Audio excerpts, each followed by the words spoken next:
Hello everyone, welcome to my channel. Today I will tell you about the book named Le Petit Prince by Antoine de Saint-Exupéry. Now let's get started. Chapter 1. We are introduced to the narrator, a pilot, and his ideas about grown up. Once, when I was 6 years old, I saw a magnificent picture in a book called True Stories from Nature about the primeval forest.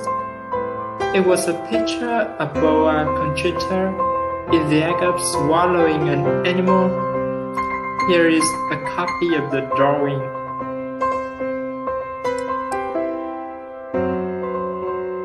In the book, it said, boa constrictors swallow their prey whole without chewing it. After that, they are not able to move, and they sleep through 6 months that they needed for digestion. I pondered deeply then over the adventures of the jungle, and after some work with a colored pencil, I succeeded in making my first drawing. My drawing number 1. It looked like this.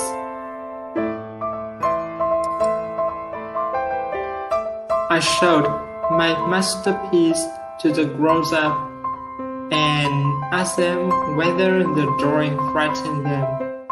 But they answered, frightened? Why should anyone be frightened by a hat? My drawing was not a picture of a hat.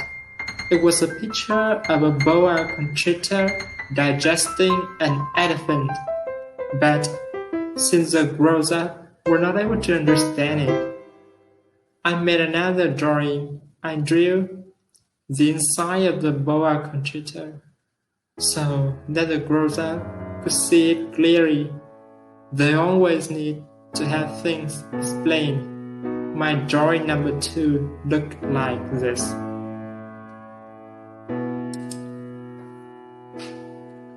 The grown-up response this time was to advise me to lay aside my drawings of boa constrictors, whether from the inside or the outside, and devote myself instead of geography, history, arithmetic, and grammar.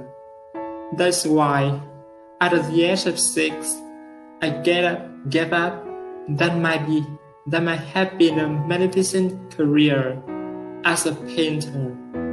I have been disheartened by the failure of my drawing number 1 and my drawing number 2. Grown-ups never understand anything by themselves, and it is tiresome for children to be always and forever explaining things to them. So then I chose another profession. I learned to pilot airplanes. I have flown a little over all parts of the world, and it is true that geography has been very useful to me. At a glance, I can distinguish China from Arizona. If one gets lost in the night, such knowledge is valuable.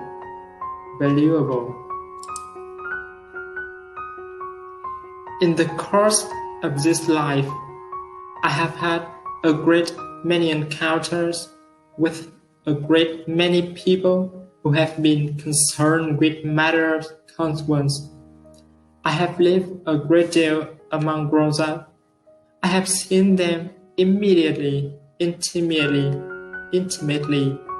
close at hand, and that hasn't much improved my opinion of them.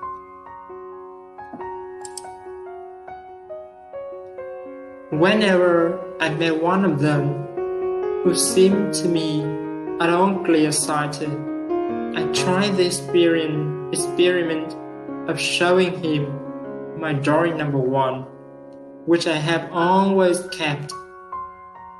I could try to find out. So, if there was a person of true understanding, but whoever it was, he or she could always say, that is a hat.